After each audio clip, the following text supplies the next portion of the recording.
Hello and welcome to all of you. In chapter number 4, The Cheshire Cat from the novel Alice in Wonderland. इसके पहले हमने इसके 3 chapter already read किए हुए हैं, सो आपको ये चैप्टर अच्छे से समझ में आए, thereby it is recommended to watch those 3 videos. तो पिछले चैप्टर में हमने देखा कि एलिस दरवाजे से बाहर निकलकर भागती है इन द आउटर गार्डन, जहाँ पर उसकी हाइट कम होने की वजह से वो काफ़ी थक रही होती है, क्योंकि उसकी हाइट अब 9 सेंटीमीटर हो चुकी थी। तो वहाँ पर उसे एक कैटरपिलर मिलता है जो उसे एक सीक्रेट बताता है, जिसकी वजह से उसकी हाइट इंक्रीज़ हो सकती थी। तो फिर जब वो मशरूम को खाती है, जिसकी वजह से उसकी हाइट वापस से कुछ इंचेस बढ़ जाती है। अब देखते हैं उसके आगे क्या हुआ, उसे रास्ते में कौन मिला जिस पर्पज़ के लिए वो उस दरवाजे से बाहर आई थी कि उसे रैबिट का ग्लव और फ़ैन लेने उसके घर में जाना था। क्या वो पर्पज़ पूरा हुआ या फिर नहीं? Let's begin reading the story in English and start understanding in Hindi. There was a boy outside the door. तब जब वो एक घर के पास में पहुंचती है तो बाहर एक लड़का खड़ा हुआ उसे दिखाई देता है with a large letter in his hand, और उसके हाथ में एक बड़ा सा बोर्ड होता है जिस पर एक बड़ा सा लेटर लिखा हुआ होता है। He was dress like a boy, वो एक लड़के की तरह कपड़े पहने हुआ था, but his face was very like a fish, लेकिन उसका जो फेस था एक मछली की तरह दिखता था। एलिस थॉट, एलिस ने सोचा, the fish boy knocked at the door and a second letter a large plate come flying out of an open window. उस लड़के ने दरवाजे को नॉक किया और फिर एक विंडो से, उसी घर के विंडो से एक बड़ा सा लेटर फिर से उसकी तरफ उड़ते हुए आता है। A letter for the duchess, the fish boy shouted. तो वो लड़का चिल्लाता है और बोलता है कि अच्छा, डचेस की तरफ से लेटर आया है। He pushed the letter under the door and went away. तो फिर वो दरवाजे के नीचे उस लेटर को पुश करता है और वापस से भाग जाता है। Alice went up to the door and knocked. Alice दरवाजे पर जाती है और नॉक करती है, but there was a lot of noise inside, लेकिन अंदर बहुत सारी आवाज़ें आ रही थी उसे। एंड नोबडी आंसर, किसी ने भी उसकी बात का जवाब नहीं दिया। So she open the door and walked in. तो उसने दरवाज़ा खोला और अंदर गई। She found herself in a kitchen. जब वो किचन में पहुंची, which was full of smoke, जिसमें काफ़ी धुआं था। There was a very angry cook by the fire, और उस किचन के अंदर एक कुक था जो कि आग के पास में खड़ा हुआ था। In the middle of the room sat the duchess, और रूम के बीचों बीच में वो डचेस को देखती है, होल्डिंग अ स्क्रीमिंग बेबी, और वो एक चीखते हुए बच्चे को पकड़ी हुई है और उसे खिला रही है। Every few minutes a plate crashed to the floor, और हर एक मिनट में जो प्लेट थी, एक प्लेट टूट जाती थी और फ्लोर पर गिर जाती थी। There was also a large cat, वहाँ पर एक बड़ी सी बिल्ली थी, which was sitting on a chair and grinning from ear to ear, जो कि एक कुर्सी पर बैठी हुई थी और वो मुस्कुरा रही थी, और उसकी जो स्माइल थी वो ईयर से ईयर तक फैली हुई थी। मतलब उसकी जो स्माइल थी वो ऐसे स्माइल कर रही थी कि उसके जो लिप्स थे वो कानों से जाके मैच हो रहे थे, मतलब ब्रॉड स्माइलिंग कैट थी वो। Please, Alice said politely to the Duchess, why does your cat grin like that? तो एलिस ने उस डचेस से बोला कि तुम्हारी जो कैट है वो इतना ब्रॉडली कैसे स्माइल करती है। It is a Cheshire cat, said the duchess, that's why. तो डचेस ने बोला कि ये चेशायर कैट है, इसीलिए इसकी स्माइल इतनी ब्रॉड है। I did not know that cats could grin, said Alice. तो एलिस ने बोला कि मुझे नहीं पता था कि कैट भी इतना ब्रॉडली स्माइल कर सकती हैं। Well, you don't know much, said the duchess. Duchess ने बोला, हाँ वाकई तुम्हें बहुत कुछ नहीं पता इसके बारे में। Another plate crashed to the floor and Alice jumped here. The duchess went on. Duchess तो अपनी बात करते ही जा रही थी, और फिर क्या होता है कि उसी 1 मिनट में एक प्लेट और ज़मीन पर गिरकर टूटती है, जिससे एलिस शॉक्ड हो जाती है। You can hold the baby for a wait if you like. तो डचेस बोलती है एलिस से, तुम 1 मिनट के लिए इस बच्चे को पकड़ो अगर तुम पकड़ना चाहती हो इस बच्चे को तो। The queen had invited me to play croquet and I must go and get ready. तो वो बोलती है एलिस से कि रानी ने उसे खेलने के लिए गेम क्रॉकेट खेलने के लिए बुलाया है, तो इसीलिए मुझे वहाँ पर जाने के लिए रेडी होना है।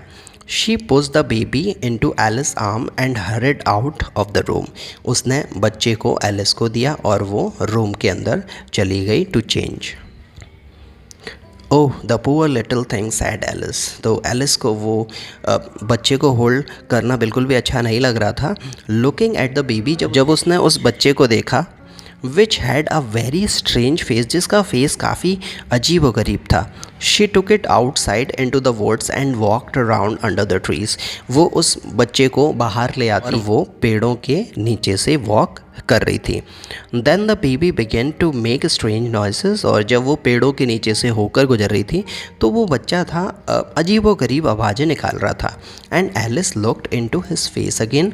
और फिर एलिस ने उसके फेस को देखा।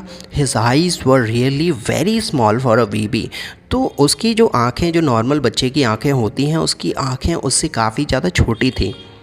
It's nose now looked very like a nose of a pig. और उसकी जो नाक थी वो ऐसी लग रही थी जैसे कि वो सूअर की नाक हो, सूअर से मैच खा रही थी उसकी नाक। Don't make noises like that my dear said Alice. तो एलिस ने बोला कि इस तरीके से आवाज़ें मत करो। इट इज़ नॉट पोलाइट, ये अच्छी बात नहीं है। You are beginning to sound like a pig, तुम ऐसे सुअर की तरह आवाज़ें निकाल रही हो। It is not right. But a few minute later, कुछ मिनट बाद, there was no mistake, it was a pig. Alice को ये रियलाइज़ हुआ कि वो कोई अचंबा नहीं था, वो पिग ही था। वो जो बच्चा था वो पिग ही था। Alice put it carefully on the ground. Alice ने उसको ग्राउंड पर बहुत ही ध्यान से रख दिया। It ran quietly away on its 4 legs into the woods. और जैसे ही उसने उस पिग के बच्चे को, वो पिग लाइक चाइल्ड को ज़मीन पर रखा तो वो भागकर जंगल में चला गया। I am pleased about that, Alice said to herself. तो एलिस ने बोला कि मुझे ये कर कर बहुत खुशी हो रही है कि उसकी जहाँ जगह थी वो वहाँ पर जा चुका है। It will be a good looking pig but it would be terrible to be a child with a face like that. तो बोलती है कि एक जो पिग है वो देखने में तो अच्छा है, if it is a pig, लेकिन कोई बच्चा ऐसा होता है तो ये काफ़ी स्ट्रेंज बात होगी। She was thinking about pigs and children when she suddenly saw a Cheshire cat। जब वो उस पिग्स के बारे में और बच्चों के बारे में सोच रही थी तो उसे अचानक से वही चेशायर, वो ब्रॉडेड स्माइल वाली कैट वहाँ पर दिखाई दी। पेड़ पर ही बैठी हुई थी वो। The cat grinned at her and she went nearer to it। बिल्ली उसको देखकर मुस्कुराई और फिर एलिस उसके पास में गई। Please she said, can you tell me which way to go from here. तो एलिस ने उससे पूछा, क्या तुम मुझे ये बता सकती हो कि मुझे किस रास्ते जाना है। But where do you want to get to, said the cat. तो कैट ने उससे वापस से पूछा कि तुम्हें जाना कहाँ है। It doesn't really matter, begin Alice. तो एलिस ने बोला कि ये कोई फ़र्क नहीं पड़ता इस बात से कि मुझे कहाँ जाना है। Then it doesn't matter which way you go, said the cat. तो कैट ने बोला कि अगर तुम्हें पता ही नहीं है तुम्हें कहाँ जाना है तो किसी भी रास्ते पर निकल जाओ। But I would like to get somewhere, Alice explain. तो एलिस ने उस कैट को एक्सप्लेन किया कि मुझे कहीं अच्छी जगह पर पहुंचना है जहां से मैं इस जंगल से बाहर निकल पाऊँ। If you just go on walking, said the cat, in the end you will arrive somewhere. तो बोलती है, कैट बोलती है कि अगर तुम ऐसे ही चलती जाओगी तो कहीं भी तुम पहुंच जाओगी आखिर में। तो that was true, thought Alice, but not very helpful, so tried another question, what kind of people live near here. तो एलिस को ये आंसर हेल्पफुल तो लगा लेकिन इतना ज़्यादा हेल्पफुल नहीं था। फिर उसने क्लैरिटी के लिए, स्पष्टता के लिए उसने एक और क्वेश्चन उस बिल्ली से किया कि यहाँ पर किस प्रकार के लोग रहते हैं। To the left, the cat said, lives a hatter and to the right lives a March hare. Cat बोलती है कि अगर तुम यहाँ से लेफ़्ट लोगी तो तुम हैटर के पास में पहुँचोगी और तुम राइट लोगी तो यहाँ से मार्च हेयर के पास में पहुँचोगी, मतलब एक खरगोश के पास में पहुँचोगी। तो you can visit either of them, they are both mad. तो बिल्ली बोलती है कि तुम दोनों में से किसी के पास भी जा सकती हो, वो दोनों ही पागल हैं। But I do not want to visit mad people said Alice. तो एलिस ने बोला कि मुझे पागल लोगों के पास में नहीं जाना है। We are all mad here you know said the cat, I am mad you are mad. तो कैट बोलती है वेरी इंटरेस्टिंगली कि हम सब यहाँ पर पागल ही हैं, चाहे मैं हूँ या फिर तुम हो या फिर वो दूसरे लोग हों। How do you know that I am mad said Alice. तो एलिस ने उससे पूछा कि तुम्हें कैसे पता कि मैं पागल हूँ, तुम ऐसे कैसे कह सकती हो। Of course you are mad said the cat, only mad people come here. तो कैट बोलती है कि ऑफ कोर्स इसमें कोई दो राय नहीं है कि तुम पागल हो, केवल पागल लोग ही यहाँ तक आते हैं। Alice was thinking about this but the cat went on, are you playing croquet with the queen today. तो एलिस इसके बारे में सोचने लगती है, तो फिर कैट आगे बोलती है, क्या तुम क्वीन के साथ में, रानी के साथ में, क्या क्रॉकेट गेम खेलोगी आज। I would like to very much said Alice. तो एलिस ने बोला कि हाँ मैं खेलना चाहूँगी, but nobody has invited me yet. लेकिन किसी ने मुझे इन्वाइट नहीं किया है। खेलना तो मुझे है बट कोई इन्वाइट तो करे मुझे।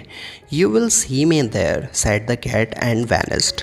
तो कैट ने बोला कि मैं तुम्हें वहीं पर मिलूँगी जहाँ पर ये गेम हो रहा है, और इतना बोलकर वो गायब हो जाती है। Alice was not really surprised at this because so many strange things were happening today. Alice उस बिल्ली को गायब होता देखकर बिल्कुल भी सरप्राइज नहीं होती, क्योंकि उस दिन ऑलरेडी बहुत अजीब अजीब सी चीज़ें उसके साथ में हो चुकी थी। तो she was not at all surprised. She was still looking at the tree when suddenly the cat appeared again. तो वो उसी पेड़ पर वापस से देख रही थी लगातार, और फिर अचानक से वो कैट दोबारा से वहाँ पर आ गई। I forgot to ask said the cat what happened to the baby. तो कैट ने उससे पूछा कि मैं भूल गई तुमसे पूछना कि वो जो बच्चा तुम घर से लेकर आई थी उसका क्या हुआ। It turned into a pig, Alice said. तो एलिस ने बोला कि वो एक सूअर बन गया था। I'm not surprised said the cat and vanished again. तो कैट बोलती है कि हाँ मैं भी इस बात पर सरप्राइज नहीं हुई, हो सकता है ऐसा हुआ हो, और फिर इतना बोलकर वो गायब हो जाती है। Alice begin to walk on, और एलिस चलती रही। Decided to visit the March hare. तो फिर उसने ये डिसाइड किया कि वो मार्च हेयर से मिलेगी। It is the month of May now, ये मई का महीना था। She said to herself, अपने आप से बोलती है, so perhaps the hare won't be as mad as he was in March. वो सोच रही है कि हेयर, क्योंकि ये मई का महीना है तो हेयर उतना पागल नहीं होगा जितना वो होना चाहिए उसे, क्योंकि मार्च में ही हेयर ज़्यादा पागल होते हैं, और ये तो मई का महीना है। Suddenly there was a Cheshire cat again sitting in another tree. तो फिर अचानक से वो फिर क्या देखती है कि वही ब्रॉड स्माइल वाले चेशायर कैट एक पेड़ पर बैठी हुई है। Alice jumped in surprise. तो एलिस को ये देखकर बहुत सरप्राइज होता है। Do you think she said politely that you could come and go more slowly. तो एलिस उससे बोलती है, क्या तुम्हें ऐसा लगता है कि तुम और धीमे आ सकती हो और जा सकती हो।